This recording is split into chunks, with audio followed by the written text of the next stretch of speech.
ખેડૂતોની રેલીને પગલે અમદાવાદ અને ગાંધીનગર પોલીસ એલર્ટ મોડ પર આવી ગયા છે. કુછ એલાન લઈને પોલીસનો ચુસ્ત પોલીસ બંદોબસ્ત ખડકી દેવામાં આવ્યો છે. ગુજરાતના ખેડૂતો આજે કાંઈ નવા જૂની કરવાના મૂડમાં હોય તેમ વિવિધ જિલ્લાઓમાંથી અમદાવાદ શાંતિપુર સર્કલ ખાતે પહોંચી ગયા છે. ખેડૂતોના અધિકાર માટે આજે ટ્રેક્ટર યાત્રા યોજવામાં આવી છે, જેમાં મોટી સંખ્યામાં ગુજરાતના ખેડૂતોએ ભાગ લીધો છે. ગુજરાતના તમામ જિલ્લાઓમાંથી 1111 ટ્રેક્ટર સાથે ગાંધીનગર પહોંચવાનો દાવો હાલ તો કરવામાં આવી રહ્યો છે. આ ટ્રેક્ટર રેલી વિરમગામથી નીકળી શાંતિપુરા સર્કલથી 19 સભા સ્થળે પહોંચવાની છે. અને બીજી બાજુ અમદાવાદથી ગાંધીનગરમાં પોલીસનો બંદોબસ્ત ગોઠવવામાં આવ્યો છે. નોંધનીય છે કે પોલીસે ખેડૂતોની રેલીને 19 સુધીની જ મંજૂરી આપી છે. આ રેલીમાં જોડાયેલા ખેડૂતોની પોતાની વ્યથા જણાવતા કહ્યું કે અમે વિકાસની સાથે છીએ, પણ અમને યોગ્ય વળતર નથી મળી રહ્યું. અમારી મંજૂરી વગર જ અમારી જમીનોને કંપનીઓ ઘૂસી જાય છે. આ સાથે તેમણે એવા પણ આક્ષેપ કર્યા છે કે પોલીસના ભાડે રાખીને ખેડૂતોને ડરાવવામાં આવે છે. આ રેલી સરકારને એક અલ્ટિમેટમ છે કે હજી પણ ખેડૂતોની વાત સાંભળો. પબ્લિક ભેગું થયું છે, ખેડૂત સ્વયંભૂ ભેગું થયું છે, તો એનો જસ ઉઠાવવા બધા નેતાઓ પહોંચી ગયા છે.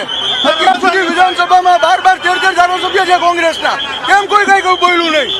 એકેય મુદ્દો ઉઠાવ્યો નથી અમારો, અને અત્યારે ભેગું થયું છે. જ્યારે એનો લાભ ઉઠાવવા આવી જાવ છો, રોટલા શેકવા આવો જાવ છો, તમારે આંદોલન કોઈ પાર્ટીનું નથી રાખવાનું, અને અમારા આંદોલનમાં કોઈ નેતા નથી લેતા, કોઈ પાર્ટીના નેતા નથી હોતા.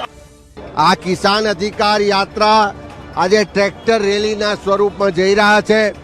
પોલીસ અને પ્રશાસનના સરકાર ખેડૂતોની વાત સાંભળવાને બદલે એની લાગણી માગણીને સમર્થન આપવાને બદલે પોલીસને આગળ કરીને આ યાત્રાને રોકવાનો પ્રયત્ન કરી રહી.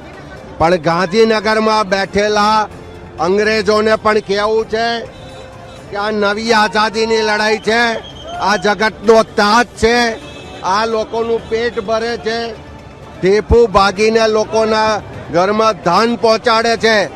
એને રોકવાનો પ્રયત્ન કરશો તો આવનારા સમયમાં એક નવી ક્રાંતિ, એક નવી આઝાદીની લડાઈ આ ગુજરાતના ખેડૂતો આ ગાંધી સરદારની ભૂમિથી શરૂ કરશે. જન આક્રોશ, આ ટ્રેક્ટરો, આ બધું જ સરકારે અમારા ઉપર, ખેડૂતો ઉપર, ખેતી ઉપર અને ગામડાઓ ઉપર અન્યાય કર્યો છે. આ અમારો શોખ નથી, આ અમારો વ્યવસાય નથી. વાદળાઓ દેખાય છે, વરસાદની તૈયારી છે, મારો ખેડૂત ખેતરમાં હોવો જોઈએ. પણ આ સરકારનો કંપનીઓ તરફનો, કોર્પોરેટ જગત તરફનો પ્રેમ અમને મજબૂર કર્યા છે કે અમારી માં ખેતીને મૂકીને અમારે રેલાઓ કરવા પડે છે, યાત્રાઓ કરવી પડે છે. અને મારા શબ્દો યાદ રાખજો સરકાર, કે તમને જે સત્તાનો નશો છે એ સત્તા આપનારા પણ આ લોકો છે, પણ તમે જે ન કરવાના ધંધા કર્યા છે, તમે ધર્મના નામે અધર્મ, નીતિના નામે અનીતિ, ખેડૂત પ્રેમના નામે ખેડૂતને મરવા માટે મજબૂર કર્યો છે સરકાર, મરવા માટે. પણ યાદ રાખજો સરકાર, દેશનો ઇતિહાસ જોઈ લેજો. મારો ખેડૂત જ્યારે ઘરેથી નીકળીને તંત્ર અને સરકારની સામે પડ્યો છે ને, ત્યારે સરકારને મોઢું સટાડવા માટે જગ્યા નથી મળી. ઇતિહાસનું પુનરાવર્તન ફરીથી થશે. જે સત્તાના નશામાં આ સરકાર છે, આ લોકોએ મત આપીને એને ત્યાં બેસાડ્યા છે, એટલી હદે અન્યાય વધી ગયો છે કે આ જ લોકો ભાજપ સરકારને ઘરે બેસાડશે. અને ખેડૂતોની રેલીને પગલે અમદાવાદ અને ગાંધીનગરના પોલીસ એલર્ટ મોડ પર આવી ગયા છે. ગાંધીનગર કુછ એલાન લઈને પોલીસનો ચુસ્ત પોલીસ બંદોબસ્ત ખડકી દેવામાં આવ્યો છે. શહેરના વૈષ્ણવદેવી સર્કલ પાસે ચુસ્ત પોલીસ બંદોબસ્ત ગોઠવાયો છે. એસપી, પીઆઈ તેમજ પીએસઆઈ સહિતના પોલીસ જવાનો બંદોબસ્તમાં તૈનાત કરવામાં આવ્યા છે.